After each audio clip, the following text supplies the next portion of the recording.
Bismillahirrahmanirrahim. Assalamualaikum warahmatullahi wabarakatuh. Alhamdulillah, bersyukur kita kepada Allah Subhanahu wa taala dapat kita bertemu lagi pada minggu ini.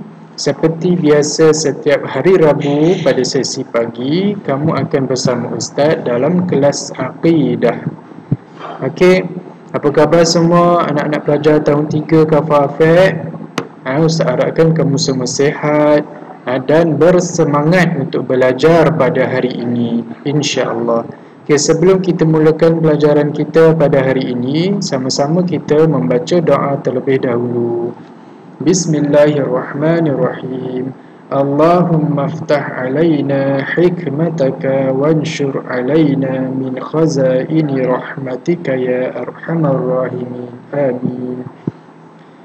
Okey, insya-Allah pada hari ini Ustaz kita akan belajar berkenaan dengan pelajaran yang ketiga, iaitu sifat baqa. Sifat baqa. Okay, pada minggu lepas kita dah habis tajuk pelajaran yang kedua, iaitu beriman kepada hari kiamat, kan? Pada minggu lepas Ustaz dah bagi beberapa aktiviti ataupun latihan untuk kamu menulis, untuk kamu menjawab bagi tajuk beriman kepada hari kiamat. Dan pada hari ini kita sambung pelajaran yang baharu, tajuk baharu, iaitu pelajaran yang ketiga, iaitu berkenaan dengan sifat baqaun. Sifat baqaun ini adalah salah satu sifat wajib bagi Allah. Ingat tak sifat wajib bagi Allah? Ada berapa semua sekali sifat wajib bagi Allah? Ingat tak pada tahun lepas? Yang sempat belajar dengan Ustaz tahun lepas. Ustaz rasa mungkin kamu dah tahu ataupun mungkin kamu dah ingat, kita belajar berkenaan dengan 20 sifat wajib bagi Allah. Bermula dengan apa? Wujud, kan? Cuba nyanyi lagu sifat wajib bagi Allah bersama-sama Ustaz. Boleh tak? Ini adalah untuk kita mengingat semula apa yang kamu dah belajar pada tahun lepas. Yang pertama adalah kita nyanyi. 1, 2, mula. Allah wujud qidam baqa mukhalafatuhu lil hawadithi qiyamuhu binafsi wahdaniyah qudrat iradat ilmun hayat sama' basar kalamun qadiran muridan aliman hayyan sami'an basiran mutakalliman. Itu adalah 20 sifat wajib bagi Allah. Ingat tak? Yang tadi sifat baqa tadi sifat wajib bagi Allah yang keberapa? Allah wujud qidam baqa, iaitu sifat wajib Allah yang ketiga kita belajar pada hari ini. Sebab apa yang ketiga? Sebab pada semasa kamu tahun lepas, kamu dah belajar yang pertama adalah wujud dengan kidam. Kamu dah belajar pada tahun 2, dalam tahun lepas. Jadi kamu naik tahun 3 tahun ini, kita sambung lagi sifat wajib Allah yang ketiga, iaitu baqa. Boleh faham apa itu sifat baqa? Jadi untuk hari ini kita belajar sifat baqa, iaitu sifat yang ketiga dalam sifat wajib bagi Allah. Boleh lihat pada muka surat 42 dalam buku teks. Muka surat 42 dalam buku teks. Kita akan mulakan. Ustaz nak kamu semua fokus betul-betul apa yang kita belajar pada hari ini. Ustaz nak kamu dengar, fokus dan faham apa penjelasan Ustaz dalam tajuk sifat baqa, insya-Allah. Boleh ya? Ini adalah subtopik pembelajaran. Subtopik pembelajaran ni maksudnya tajuk-tajuk kecil yang kamu akan belajar dalam sifat wajib bagi Allah. Okey, kita pergi yang pertama iaitu maksud sifat baqa'. Okey, dalam muka surat 42. Maksud sifat baqa', apa dia sifat baqa'? Apa erti baqa'? Okey, itu adalah yang pertama. Yang kedua kamu akan belajar iaitu berkenaan dengan dalil naqli sifat baqa'. Dalil naqli sifat baqa'. Dalil naqli ini dalil daripada Al-Quran ataupun hadis berkenaan dengan sifat baqa'. Dalil ini maksudnya buktilah. Macam mana kita nak tahu Allah itu baqa'? Kita cari dalil. Sama ada daripada Al-Quran ataupun hadis. Okay, yang ketiga berkenaan dengan dalil aqli. Dalil aqli sifat baqa'. Yang tadi dalil naqli. Yang ketiga ni kamu akan belajar dalil aqli. Dalil aqli ni dalil akal manusia. Logik akal manusia memikirkan macam mana Allah itu bersifat baqa'. Itu dalil aqli. Okey, seterusnya kamu akan belajar berkenaan dengan hukum beriman kepada sifat baqa'. Apa dia hukum beriman? Kita beriman kepada sifat baqa' Allah. Kita percaya Allah itu bersifat baqa'. Apa hukum dia? Wajib ke? Sunat ke? Haram ke? Berdosa ke? Kan?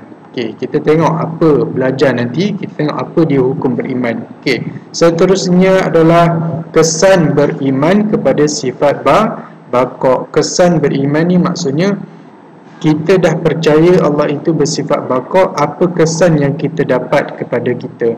Apa kesan baik yang kita dapat? Okay, itu adalah kesan beriman kepada sifat baqa' yang kamu akan belajar.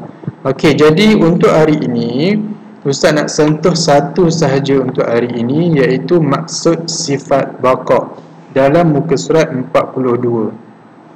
Okey, boleh lihat pada muka surat 42. Ustaz akan terang satu persatu berkenaan dengan maksud sifat baqa'. Okey, kita teruskan. Okay, ini adalah maksud sifat baqa'. Okay, apa dia baqa'? Okay, kita baca. Okay, Ustaz nak kamu baca bersama Ustaz dan dengar betul-betul penjelasan Ustaz selepas ini. Okay, yang pertama, baqa' artinya kekal. Okay, baqa' artinya kekal. Siapa yang kekal? Siapa yang kekal? Allah lah yang kekal. Sebab apa? Sebab baqa' ini adalah sifat siapa? Sifat Allah, kan? Jadi Allah itu kekal. Kekal tu maksudnya apa? Kekal tu maksudnya Allah itu tidak akan mati. Allah itu selama-lamanya hidup. Allah akan kekal di mana-mana sahaja.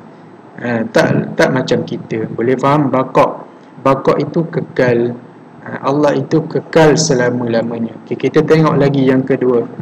Allah wajib bersifat baqa' dan tiada kesudahan baginya. Okay.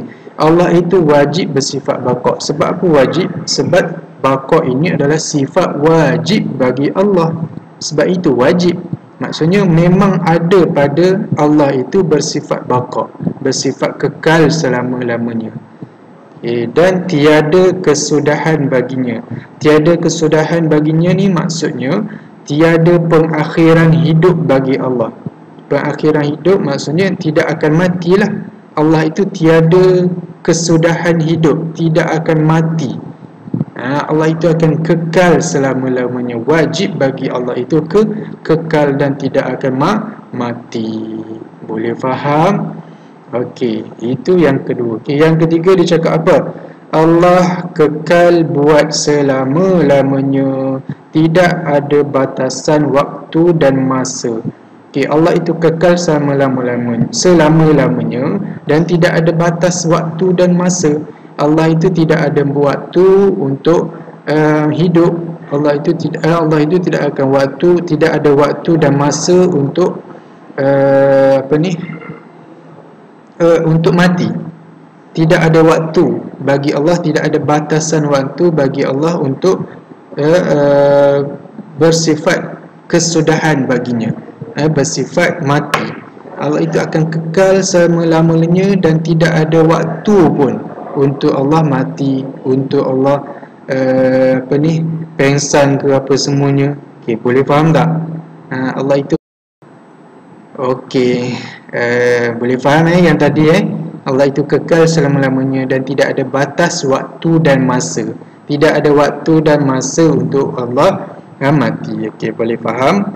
Okey, ini yang keempat. Yang tadi nombor 3. Yang keempat, kita wajib percaya bahawa Allah itu kekal selama-lamanya dan tidak akan binasa. Okay, ini dah termasuk dalam hukum beriman kepada Allah, iaitu wajib bagi umat Islam percaya bahawa Allah itu kekal selama-lamanya dan tidak akan binasa. Apa maksud binasa?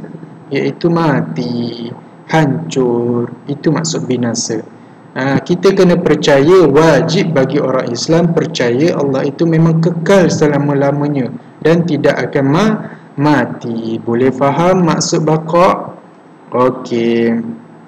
Jadi itu sahaja untuk hari ini. Ustaz harapkan kamu semua faham penjelasan Ustaz berkaitan dengan sifat baqa' bagi Allah. Okey, boleh faham ya? Okey, kejap lagi Ustaz akan bagi aktiviti untuk kamu menulis iaitu berkenaan dengan maksud sifat baqa', insya-Allah. Ikuti Ustaz dalam grup WhatsApp selepas ini. Okey, apa-apa kamu kalau tak faham boleh mainkan semula video ini ataupun boleh tanya Ustaz dalam grup WhatsApp.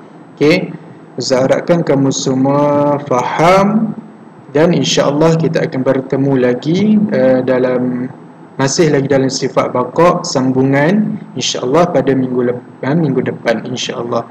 Assalamualaikum warahmatullahi wabarakatuh.